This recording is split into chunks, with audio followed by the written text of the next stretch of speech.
Paladins is a first-person hero shooter created by Hi-Rez Studios. These are the people behind Smite, so they have a long history within making free-to-play games, and I think they really know how to balance it well, and they did that within this game. In this video, I'm not really going to compare it much to Overwatch. It's a very easy comparison to make, and there's countless videos out there, so if you want to see the comparison between the two, you should definitely go watch those. I'm just really going to be talking about Paladins, the game itself. I'm not really going to be comparing it to really anything else. I'm just going to talk about what it is for what it is. Starting off with the types of champions there are damage champions. Obviously these are the people that just try to deal as much damage as possible. They kind of have moderate health. Some have more than others. A lot of different weapons are used within this class. There's hit scan weapons, there's like projectile weapons, and then there's also like explosive weapons, such as Bomb King, like he just throws explosives constantly. Next we have the Frontline. These people are like tanks. They're usually not as good on damage, but they do have a lot more health and they have a lot more shields, so they can stay alive a lot longer and just pull a lot of attention off the enemy team and stay alive on the sites. Next we have support. These people range from flank healers to like crowd control people. There's a lot of different things within the support class. And then finally we have flankers. These are generally weaker characters that can put out a lot of damage, and a lot of their like abilities revolve around them like evading the enemy in some way, being invisibility or flying or just super speed. A lot of these characters have different like movement abilities, and they often reward you for using their movement well by increased damage or getting ammo back. There's several different ways they reward you for using the movement. And even the tanks and the supports, even though they may be like lower on the damage pool, they can definitely output damage, and they aren't just reduced to only healing or only taking like shielding. They can definitely do damage on their own. Getting into the gameplay, I'm going to be talking about the game mode Siege. I think this is the only game mode in the game.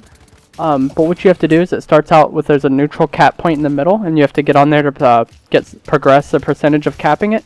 And then whatever team captures it will have to escort a payload to the enemy team's base. So if you cap the objective off the start, you'll be escorting the payload. And if the enemy caps it, you'll have to stop them from escorting the payload into your base. If you stop them, you will get a point for defending, like stopping them. And then you also get a point for capping the middle, and then you also get a point for securing the payload in the enemy team's base. First team to 4 points wins, but you cannot win off a defensive point. So if you're at 3 and you stop the enemy team from securing, you're just going to stay at 3. I don't know if this is something that will be changed, but as it is right now on the Xbox, you cannot win off defensive points. I like this game mode a lot. I think it's one of the best game modes I've ever played in any first-person shooter, just because how it balances itself. If you're playing against bad players and you just stomp them, you're going to win the game very quickly. But if it's a good match, it's probably going to go to 15 to 20 minutes, and it's going to be a hard-fought victory for whoever gets it. So I really like the way this balances itself out, and you're not really stuck in just like dull moments of like 10 minutes of killing the same people that really aren't fighting back that you'll see with some games. Like I said before, there are a lot of different ways to do damage to the enemies. Like some players have hit scan weapons, some people have projectile weapons, some people have explosive weapons. There are also ultimates. These are generally like weaker than ultimates I've seen in other games, but they generally give you an advantage in some ways. Like for example, my favorite character basically just gets an increased fire rate, reduced recoil, and unlimited ammo for a period of time during her ultimate. So it's not absurd, but it definitely is helpful, and if you're able to use it correctly, you can definitely get a lot of kills using it. But it's not just going to guarantee you a bunch of free kills if you just like hit the button and then like everybody on the enemy team dies. It's not going to do that. You still have to play well when you're using the ultimates in this game. One of my favorite things about this game is the loadout system. You can't really change the character's abilities at all, like those are set, but you can change their loadouts. These are the cards that you pick to buff your character in some way. I'll try to put it on screen right now. And as you can see, each character has 16 cards.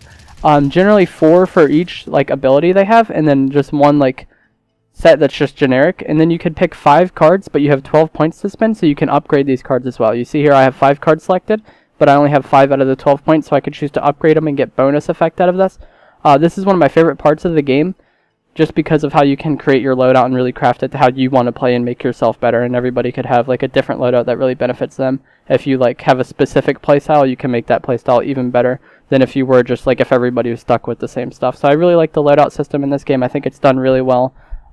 Yeah, there are also credits you earn in game. This only affects the individual match you are in, but you start off with 400, and then you gain credits for capturing the objective or killing enemies or healing, doing whatever your character needs to do. You'll gain credits, and then you can use these to buy extra passives. I'll put some of them on screen right now, but these are very generic things such as like decreased damage from AoE effects or increased like gain on your ultimate. A lot of these are very good, like helpful, and like they're very specific to like whatever enemy team you're playing or whatever playstyle you try to employ. Like if you want to get your ultimate a lot, you might want to spec into getting your ultimate more often. So as you can see, like there's these aren't really too game breaking, and it only affects the current match you're in. So if you're doing really good, you'll scale the credits much faster. But if you're not doing very good, you won't get as many credits.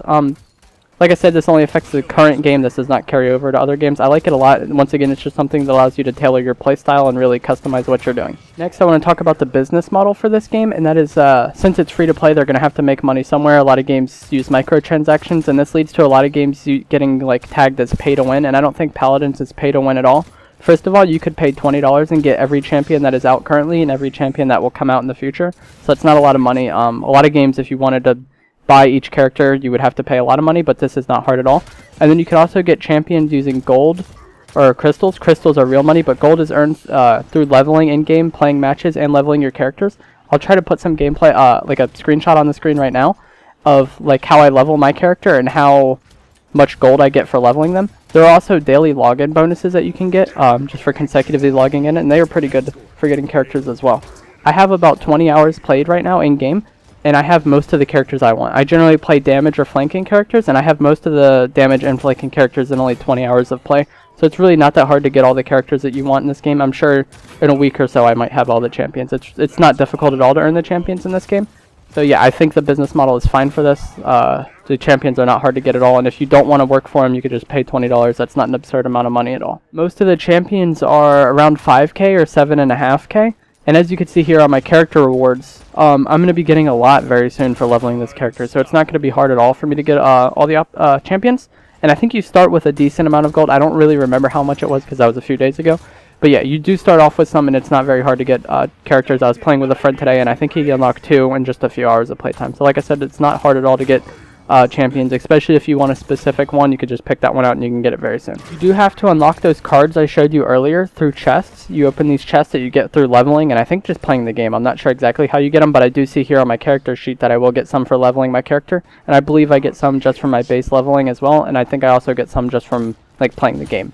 So you get these chests fairly often, and if you do get duplicates, you'll get elixir based on the rarity of the item. It's not very unique. A lot of games have that. So you'll get elixir back, and then you can buy these cards using elixir. You saw on the screen earlier when I showed it, there was elixir costs on the cards.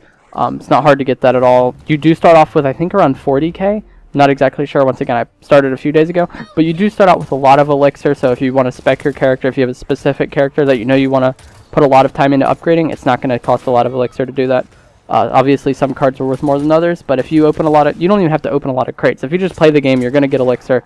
You're going to get chests, and you can easily just get whatever you want very quickly on. I don't really have any issues getting the cards I want. I just buy it with elixir. And then there are obviously skins you can get to customize your characters, and I think this is where they make like the bulk of their money for people that really want to show off and like have a unique character. They can do that, and that's fine. It's only cosmetic. It doesn't matter at all to me. I don't care what my character looks like, and I'm not going to spend money on it. But if there's those people that do want to do that and they have the option, it's fine. The devs make money. They get what they want. Works out, doesn't hurt anybody. So I said previously that I do not think this game is pay to win because it is easy to unlock champions. Another reason I do not think it is pay to win, because as I see right now, I have about 20 hours played, like I said. I don't really see any champions that are overpowered. There are some that are irritating, such as Skye, for example. She's a flanker that has a lot of damage, and she can go invisible, and she can be hard to kill at times. But if the person playing her is not good at playing her and they play wrong, they're just going to die. It's not overpowered in any way. It really relies on user skill. It's annoying to play against a really good Skye player, and I think that's why I'm like, that's what I like. It's very good if the operator is good. It's not good at all if the operator is bad. So that's fine. Like I said, she's like the most annoying operator or champion for me to play against, and she's not overpowered at all. She's very easy to kill if your teams focus on her, or if you catch her off guard playing incorrectly, like I said. So she's not too much of a problem, but she can be irritating to play against at times. And that's really the only champion I would be have been irritated by, other than people sniping on my team. But that's a different subject altogether. But yeah, like I said, it's none of the champions are too overpowered, and it's very easy to unlock them using gold, and that's why I do not think this game is pay to win. I have been liking this game a lot, and if you got to this point in the video, I'd really suggest you check it out. It's free to play, like I said, so you can download it for free. It's about 6.5 gigs on Xbox One, not a lot of space needed, and it's free to play. It's very easy to get into. I really think you should check it out. Comment down below if you play it and you like it. I would really like to hear that. And also comment down below if you enjoyed this video and you'd like to see more Paladins gameplay from me, because I could definitely see myself making videos of like the different loadouts and such. So yeah, just comment that stuff down below if you're interested in this game at all, or if you have tried it in the past and you didn't like it, comment that down below as well. I'd love to talk to you all in the comments.